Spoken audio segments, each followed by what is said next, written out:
Саламатсыздарбы? Кезектеги маанилүү маегибиз биздин залкар жазуучубуз Чыңгыз Айтматовдун 90 жылдыгына карата берилчү маектердин бири болмокчу. Бүгүн бизде конокто залкар жазуучунун бир тууган карындашы Роза Айтматова. Эфирден алыстабаңыздар. Саламатсызбы, Розайым? Биздин студиябызга куш келиптирсиз. Мен жогоруда айтып өткөндөй, быйылкы жыл биз үчүн өзгөчө кубанычтуу десек да болот, өкүнүчтүү десек да болот. Анткени кубанычтуусу Чыңгыз агай тирүү болгондо быйыл 90го чыгып, биздин залкардын 90 жылдыгын бир башкача майрамдап, биздин кыргыз эли үчүн бир өзгөчө жыл болмок. Ага карабастан агайдын көзү жок болсо деле, мына бүгүнкү күндө өзүңүз байкагандай, быйыл агай тирүү болсо 90го чыкмак деп бир топ иш-чараларды өткөрүп жатабыз. Ушул агайдын көзү өткөндөн бери биздин мамлекеттин ушу залкарга болгон көз карашы, өткөргөн иш-чаралары жөнүндө коомчулукка азын-аулак айтып берсеңиз. Эми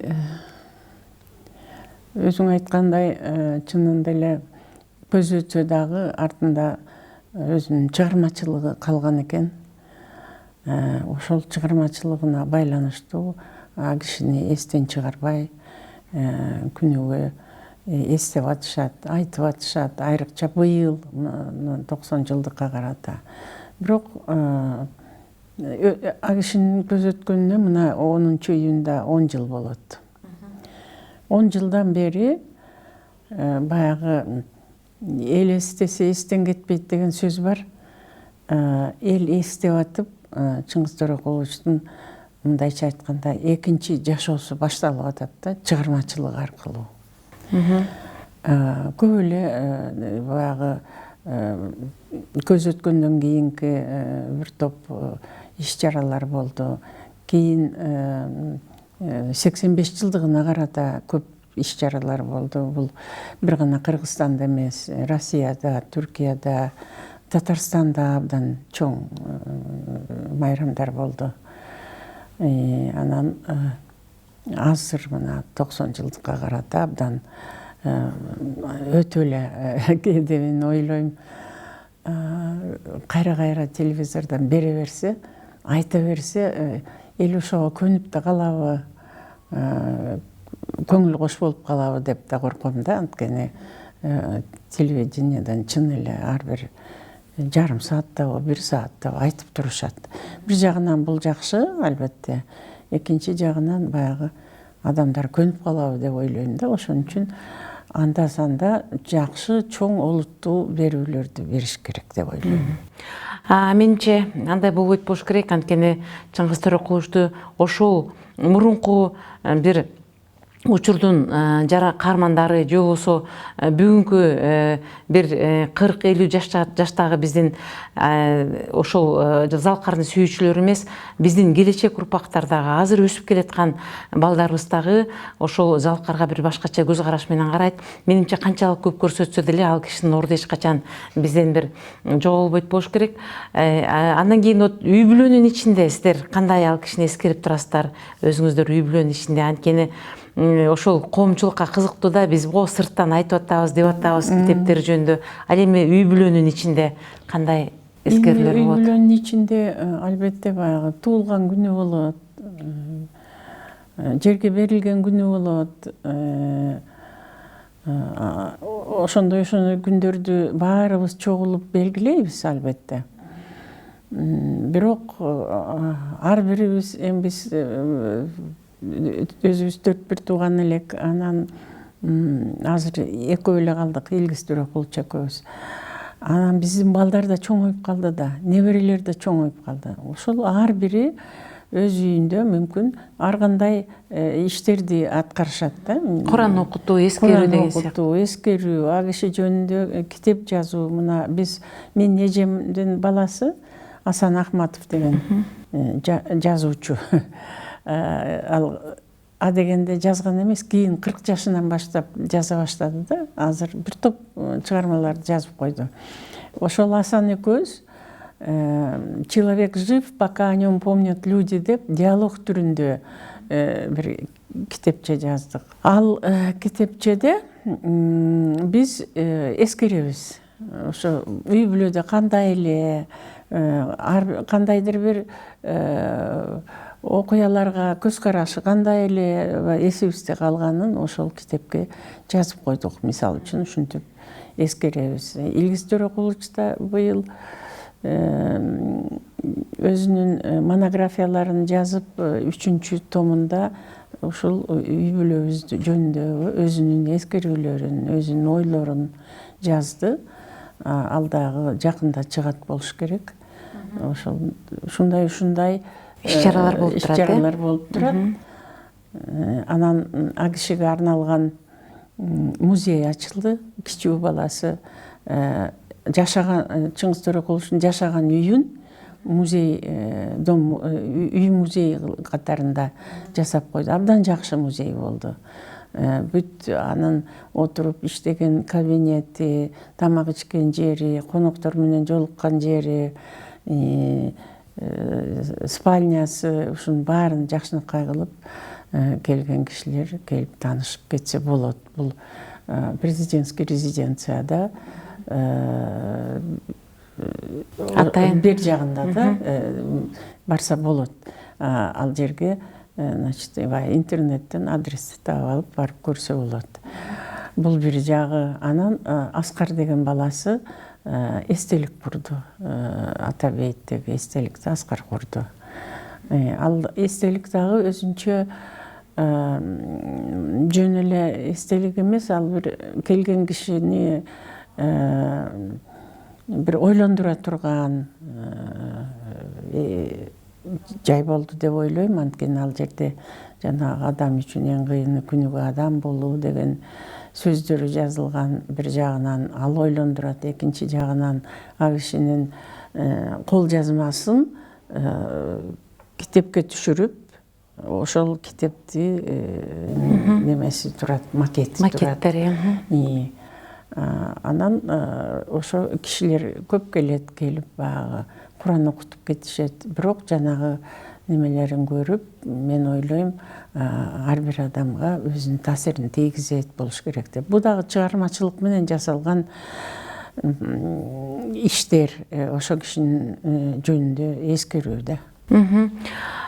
Ошол сиз жогоруда айтып өткөндөй, ал кишинин ошол эстеликтерин карасаң, түшкөн сүрөттөрүн карасаң, ошо акыркы күндөр түшкөн сүрөттөрүн карасаң дагы ал кишинин бир көзүндө, жүрөгүнүн түпкүрүндө бир чечилбей кеткен кусалык, айтылбай кеткен сыр бардай сезиле берет. Мүмкүн бир тууганы катары сизге бир өзүнүн элге айтпаган бир башкача сыр жөнүндө бөлүшкөн учуру болгон жок беле? Жок. Биринчиден экөөбүздүн жаш айырмабыз чоң, 9 жаш. Анан эми баягы биз дагы айылда өстүк. Анан ал менден 9 жаш улуу агама эмне жазып атасың, эмне ойлоп атасың деп мен сурабайм. Дагы мен муну ойлоп атам деп баягы кадимки патриархалдык үй бүлөдөгү мамиле да биздики. Баягы бирибизди бирибиз түшүнөбүз, ойлонобуз, бирок антип сыр чечишип отуруп алып сүйлөшө турган шарт болгон жок. Мен жазуучу эмесмин, ал киши башкача өнүп өстү. Бизге жөн эле бир тууганы катары мамиле жасачу. Чыгармачыл адамдар ал учурду чечмелөөдө ал кишинин мүмкүн атасына болгон кусалыгы, ошол эле апасынын согуш учурда аларды кыйналып баккан күндөрү деп дагы чечмелеп жүрүшөт. Китеп демекчи, мына сиз тарыхтын ак тактары деген өзүңүздүн чыгармаңызды жазганда ошол жерде атаңызга болгон кусалык, ал кишини көрбөсөңүз дагы атаңыздын ошол кайра келбей калышын күткөнүңүз жөнүндө абдан бир чеберчилик менен, чыгармачылык менен ушунчалык бир аң сезимге жеткире айтып кеткен жерлериңиз бар экен. Мүмкүн бул ошол агайдындагы чыгармачылыкка ушунчалык бир башкача мамиле кылганы бир канда бар, же болбосо айтып калышат го, жанагы аккан арыктан суу агат деген сыяктуу. Ошондой нерседир. Ошол китепте жазылган атаңыз жөнүндө эскерүүлөрүңүздөн азын-аулак айтып кетсеңиз. Ал эми албетте атабыздын тагдыры Чыңгыз Төрөкуловичтун чыгармачылыгына түздөн-түз таасири бар. Бул мындай болгон. Биздин атабыз 37-жылы репрессияланып кетет. Биз ошол кезде Москвада жашаган экенбиз. Мен Москвада төрөлүп жүрмүн. Анан «Правда» деген газета болор эле. Советтер Союзунун эң негизги газетасы. «Правдага» жазылгандын баары аткарылчу. Анан ошол газетага макалалар чыгып, ал макалаларда биздин атабыздын фамилиясы Улутчул деп айтылып калган. Улутчул десе, демек аны камайт, демек аны соттойт. Анан атабыз ошону түшүнүп, билип, анын үстүнө ошол мезгилде 37-жылы 15 августта НКВДнын оперативдүү приказы чыгат. Эл душмандарынын үй бүлөлөрүнүн мүчөлөрү коом үчүн коркунучтуу, алар антисоветтик иш-аракеттерге барышы мүмкүн. Ошон үчүн алардын аялдарын алыскы лагерлерге айдаш керек, балдарын колонияга камаш керек деп. Анан ошол приказ чыккандан кийин тынчы кетип, атабыз кой балдарды сактайлы деп, анан апамды 4 бала менен Москвадан айылга жиберет. Эми ошо мен таң калам азыр. Биздин атабыз чоң кызматтарды иштеген экен. Региондун баарында иштеген экен. Азыркы терминдер менен айтканда, обкомдун секретары, райкомдун секретары, анан эң жогорку кызматы борбордук комитеттин секретары болуп иштеген экен. Ошондо бир жерге өзүнүн айылына эч болсо там салбаптыр. Анан биз ошончолук таза иштегенди. Ошону айтам да, баары ошондой болгон экен. Мына Жусуп Абдрахмановдун кызы айтчу эле. Алар шаарда жашап туруп, анан кийин Жусуп Абдрахмановду камаганын эртеси эле чыккыла үйдөн деп квартирасынан чыгарат да. Ошондо барарга жер жок дейт. Подвалга барып жашадык дейт. Ушундай, баары эле ушундай болгон да булар. Анан ошондо биз Москвадан айылга келгенде кирерге, жашарга үй жок. Анан атамдын аталаш агасы бар эле, Алымкул деген. Ошол киши үйүнө алыптыр бизди. Өзү үй бүлөсү менен боз үйгө чыгып кетип, апамды 4 баласы менен үйгө тамга жашатат. Эми ал кездеги там эмне? Бир бөлмө, анан бир далис. Жалпак тамдар. Анан апам ошол үйдө жашап калат. Анан а кишини сен Айтматовдун үй бүлөсүнө карап атасың деп үстүнөн арыз түшкөн иши кылып, а кишини да камакка алышат. Айласы кетип, анан апам кайынсиңдисиникине барып, Карагыз деген эжебиздин үйүндө жашайт. Эми ошол Маймак станциясына келип түштүк да, Москвадан келгенде. Ошондогу өзү балалыгым деген китебинде айтат. Түн ичинде келип түштүк, бизди тоскоонда киши жок, коркуп эч кимге айтпайт да баратат деп, туугандарына да телеграмма бере албайт, коркуп НКВДлар алып кетпесин деп. Анан караңгы түндө Маймак станциясынан түшүп калдык. 4 баланы, мен 5 айлыкмын, аны апам мени көтөрүп алган. Кичинекей эжем дагы жете элеш керек 3-тө. Анан 2 бала сумкаларды көтөрүп эптеп, зал ожидания деген болгон. Ошого жеттик дейт. Анан ошондон бир орус киши дежурный экен. А кезде электричество жок го дейм. Фонарь менен неметкен экен, жарык берген экен. Анан ошол түнү менен ошол зал ожиданияда отуруп, анан жана орус кишиге айткан экен апам, чай кайнатып бериңизчи балдарым, 5 күндөн бери жол жүрүп келатабыз деп. А кезде примус деген болор эле. Ошо примуска чай коюп, анан чай ичирген экен.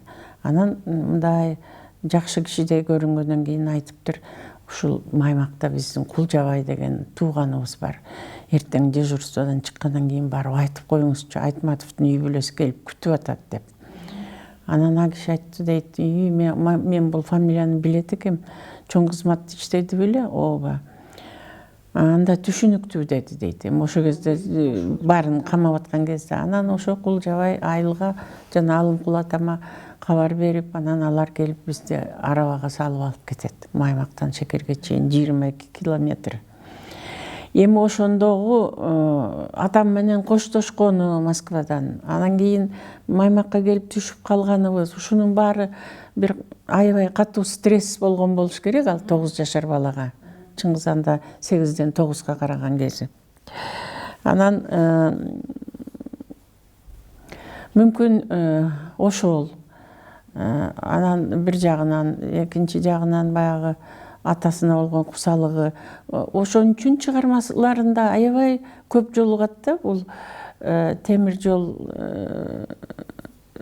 вокзалы бардык эле чыгармаларында бар. Анан атасына куса болгон балдар. Ошонун баары бала кезиндеги башынан өткөн нерселер ошо жүрөгүндө калган болуш керек. Ошон үчүн кийин чыгармаларында ошолорду жазганда кишинин жүрөгүнө жете тургандай кылып жазылган. Өзүнүн башынан өткөндөн кийин Роза Төрөкуловна мына быйыл ушул мен жогоруда да айтып өттүм, бизде ушул 90 жылдык майрам бир өзгөчө майрамдалыш керек, биз ал нерсени өзгөчө эскеришибиз керек деп. Ушул боюнча коомчулуктун ар кандай ою болуп жатат. Биз быйылкы жылды ушул Чыңгыз Айтматовдун жылы деп кыргыз эли үчүн, Кыргызстан үчүн жарыяласак деле болмок. Ага карабай биздин бүгүнкү ажо айыл чарбаны өстүрүү жана элет жерлерин өнүктүрүү боюнча ушундай бир жыл деп жарыялады. Бул боюнча сиздин пикириңиз кандай? Мен ойлойм туура эле болду го деп. Анткени президентибиз туура эле маселе койду, региондорду көтөрүп, күчөткөндө биздин мамлекет өсөт деп. Чыңгыз Төрөкулович деле региондон чыккан да, айылдан чыккан, жана айылда ааламга жол айылдан башталат дегендей. Ошон үчүн бул байланыштуу го дейм да. Ошо региондон чыгып, анан ушундай чоң бийик даражага жеткен киши албетте ушул региондорду күчөтүү жылында мисал катары элге таанылыш керек деп ойлойм. Аны именно ошону байланыштырыш керек деп ойлойм. Анткени Чыңгыз Төрөкулович Шекер айылында окуп калды. Ал бир папкада документи бар экен, 1956 жылы өз колу менен жазган жогорку адабий курска арыз жазган экен, автобиографиясын жазган экен. Анан дагы бир топ документтер бар. Ошол документтерде мындай дейт: мен 37 жылдан баштап Шекер айылынын мектебинде окудум дейт. Баса ошону да айта кетиш керек да. Баягы Шекер айылына биз 37 жылы 30 август күнү келебиз. Эртеси окуу башталат. Анан балдарды окууга албай коет мектептин директору. Эл душманынын балдарын окутпайм деп. Анан ошону 80ге караган кези да, 2008 жылы үйүндө отуруп бир сөздөн сөз чыгып айтты эле. Окууга албай коюп, жана болгондо да баягы Дүйшөндүн мектебине алышпайт. Анан эртең менен биздин жээндерибиз бар, алар менен тең, Байсбек, Жапарбек деген. Ошолор менен кошулуп, китептерибизди көтөрүп алып чыгабыз дейт, мектепке барабыз деп. Анан мектепке жетпей суу бар. Анын үстүнөн көпүрө, балдар көпүрөдөн өтүп мектепке кетет, биз бир жагында калабыз дейт. Анан бир күнү ушинтип күтүп атабыз, алар качан келет деп. Күтүп атсак, бир аксакал киши келатты дейт, атчан. Анан учураштык дейт. Силер ким балдарысыңар? Анан фамилиябызды айттык дейт. Эмне мектепте эмессиңер? Бизди албай койду мектепке. Окууңар келип атабы? Анан ыйлап жибербейли деп, эриндерибизди тиштегилеп, башыбызды ийкеп атабыз дейт. Анан анда окуйсуңар деп кетти дейт. Анан мектептин директорун баягы коркутуп үркүтүп атып, сен всеобуч деген законду аткарбайсың, мен өзүм эле сенин үстүңөн арыз жазам, мына 2 бала окубай калса деп мектепке алдырат. Ошол кийин анан Дүйшөндүн мектебин дүйнөгө таанытты го, эми ошо мезгилде ошентип окууга да албай коюшкан. Анан бирок ошондой жамандык жакшылыктардан өтүп, бул атабызга байланыштуу көп кыйынчылыктарды көрдү да.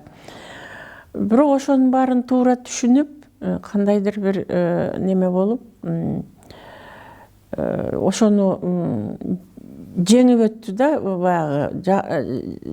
баягы жамандык болгон мезгилде дагы ошону неме кылды. Ошодон өтө алды. Анан согуш башталып калат. Согуш башталганда элдин баары согушка кеткен, колхозду башкарарга киши жок. Анан бир чабанды жайлоодон эле алып келишиптир. Сен башкарма болосуң деп.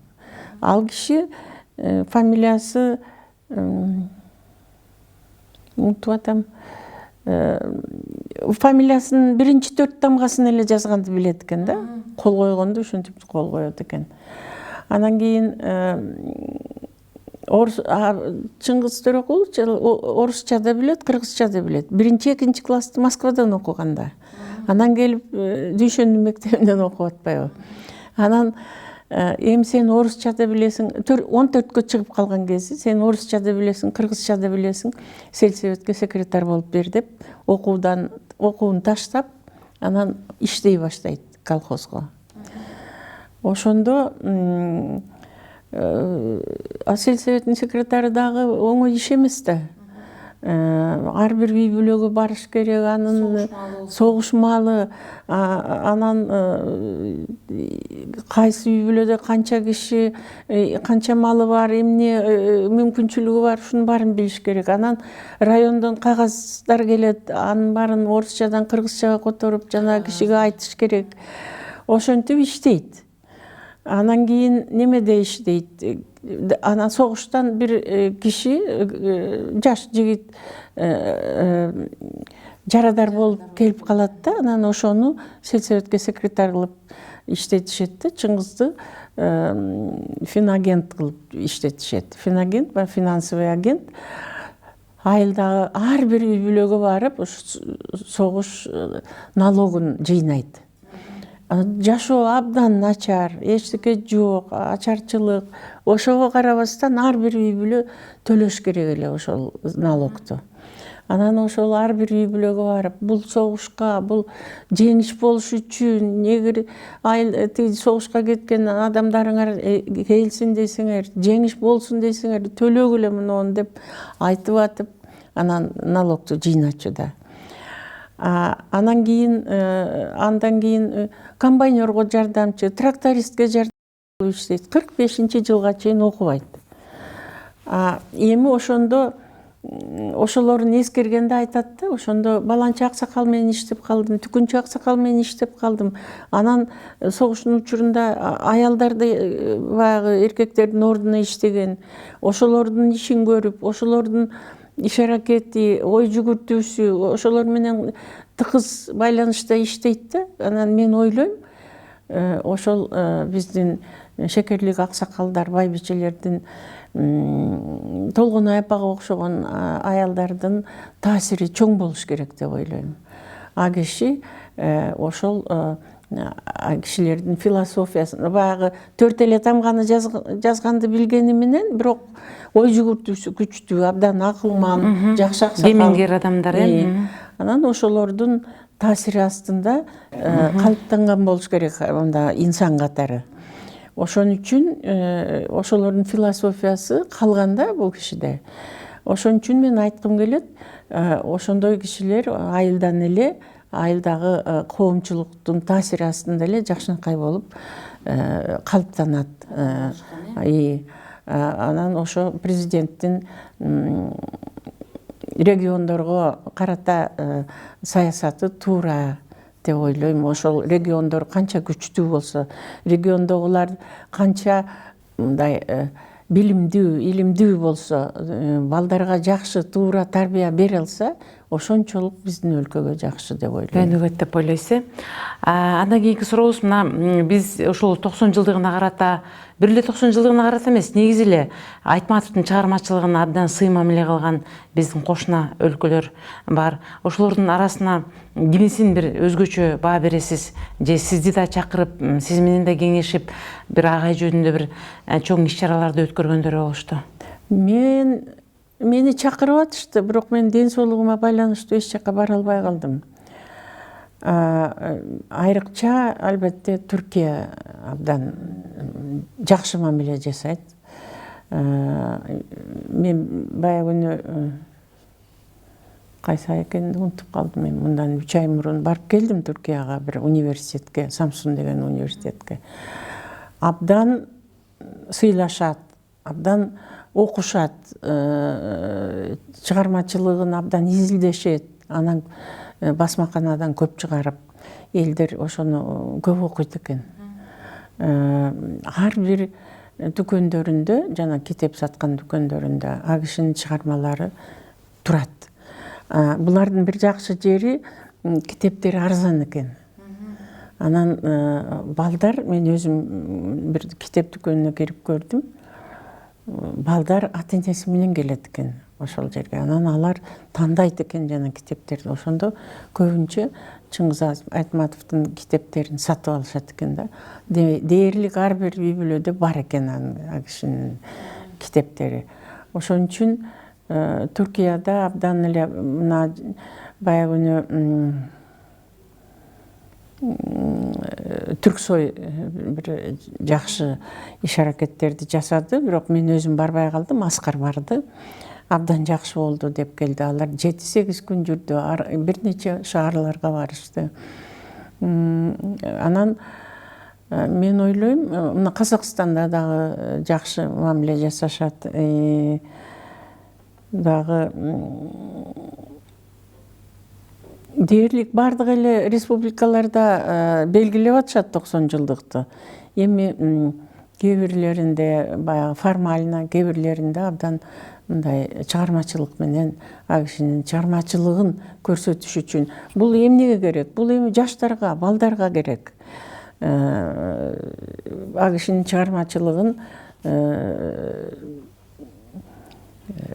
жайылтып, жаш балдарга билдирип, анан ошо жаш балдар китеп окуса, анын идеяларын туура түшүнсө, алардан жакшы адамдар өсүп чыгат деген ойдомун да мен. Ошон үчүн ойлойм, бул абдан жакшы иш-аракеттер. Албетте, Чыңгыз Төрөкуловдун өзүнө азыр эч нерсенин кереги жок. Ал түшүнүктүү. Бирок анын чыгармачылыгы өсүп келе жаткан муундарга өзүнүн жакшы таасирин тийгизет деп ойлойм. Маегиңизге чоң рахмат, Роза айым. Мына бүгүн биздин кыргыз журтчулугу билбеген башка чыгармаларда айтылганбы билбейм, жана мүмкүн жанагы бала кези жөнүндө эскерген жеринде айткандыр. Ошо Чыңгыз Төрөкуловдун балдардын шаары менен китептерин көтөрүп барып, суунун жээгинде ошо балдар окуп кайра келгенче күтүп отуруп, мүмкүн алардан сурагандыр бүгүн эмнени үйрөндүңөр деп. Мүмкүн ошол токтоп калган билимин дагы жок дегенде курбуларынан угуп болсо да уланткысы келгендир. Абдан бир кызык учур экен. Бул жөнүндө сөз коомчулукка айтабыз. Анда эмесе ушул маегиңизге чоң рахмат. Жогоруда айтып өттүңүз, мен бир кээ бир жерлерге сыркоо болуп барбай калып атам деп. Сиз оорубаңыз. Бүгүн биз деген агайдын элесин көрүп, агай жөнүндө дагы бир жаңы ачылыштарды көрүп, же болбосо ошол агай жөнүндө өткөн иш-чараларда сиздин бизге төрүбүздө отурганыңыз, мен ойлойм, бизге бул абдан керектүү нерсе деп. Сизге чын ден соолук каалайбыз. Силерге дагы чоң рахмат. Ушинтип атайын чыгарылыштарда Чыңгыз Төрөкуловдун чыгармачылыгын элге жеткизе тургандай кылып берүүлөрдү уюштуруп атып турсуңар, бул дагы силердин каналдан жакшы иш-аракет го деп ойлойм. Чоң рахмат сизге. Ушуну менен маанилүү маегибиз соңуна чыкты. Баарыңыздарга белгилүү болгондой, биздин Кабарлар KG жана Үмүт ТВ каналынын ар бир жумада бир жолу Залкар жазуучунун 90 жылдыгына арналган маектерди берип турмакпыз. Эгер сиздерде кандайдыр бир сунуштар болсо, бизге айтып турсаңыздар болот. Бүгүн бизде конокто Залкар жазуучунун бир тууган карындашы Роза Айтматова болду. Маекти мен Үмүт Мукамбетова алып бардым. Кайрадан кездешкенче саламатта болуңуздар.